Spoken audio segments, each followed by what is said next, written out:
ওনার প্রশ্ন হলো যে পুলিশ কমিশনার কেন লাঠি হাতে নিছে। পুলিশ কমিশনার সেটা না, আপনি নেওয়ার পরে পুলিশের সদস্যরা আগ্রাসী আপনি শুনেন প্লিজ আমার কথা। আমি তো আমার ইনফর্মাল ড্রেসে আমার বাসায় ছুটির দিন, বাস্তব কথা হলো চুলই কাটাচ্ছিলাম, যখন হঠাৎ শুনতে পারলাম যে যমুনায় আন্দোলনকারীরা ঢুকে পড়তেছে, আমি অন্য কোনোরূপ প্রস্তুতি নিয়ে আই রাস্ট, এবং যাই দেখি অবস্থা ভয়াবহ।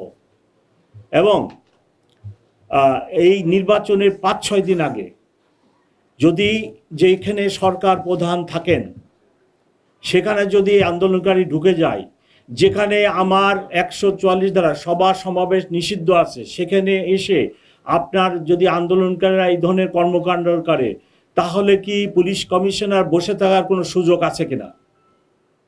ডেইলি স্টার, প্রথম আলোতে যে আক্রমণ হলো গভীর রাত্রে 11টায়, ট্রাফিক জ্যামের কারণে আমার অফিসারদেরকে আমি ওখানে সময় মতো পাঠাতে পারি নাই, এবং এই ধরনের ঘটনা ঘটলো, তখন তো সব ব্লেম পুলিশের উপরই আসলো। আমি পুলিশ কমিশনার হিসাবে কিভাবে আন্দোলনকারীদেরকে সরকার প্রধানের বাসভবন কাম অফিসে ঢোকার মতো ঘটনা ঘটাতে ঢোকার যে কি বলে সুযোগ বা ঢুকতে যাচ্ছে, এই অবস্থায় আমি কি বসে থাকার কোনো সুযোগ আছে কিনা?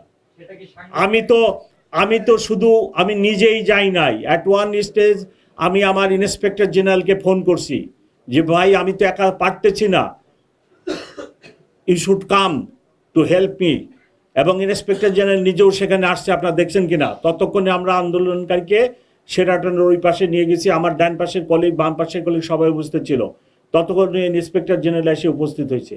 আপনারা এই কথা লেখেন যে গত 15 মাসে যে এই যে 20টা লোক 10টা লোকে রাস্তা ব্লক করে ফেলে, প্রেগনেন্ট লেডি ডেলিভারির জন্য হাসপাতালে যেতে পারে না, হার্ট অ্যাটাকালা রুগী যেতে পারতেছে না, অমক যেতে পারতেছে না, পরীক্ষাতে যেতে পারতেছে না, বিমানবন্দরে টিকিট আছে, প্লেন ফেল করতেছে, আপনারা এই কথাগুলো লেখেন। আপনার এই শহরকে নিরাপদ রাখেন, মানুষকে নিরাপদ রাখেন, মানুষের যাতায়াত ব্যবস্থাকে নিরাপদ রাখেন। আপনার কোথায় কোথায় রাস্তা বন্ধ, কোথায় কোথায় রাস্তা বন্ধ, এটা কি মিথ্যা বলতেছি আমি? আপনিও তো মুভমেন্ট করতে পারেন না।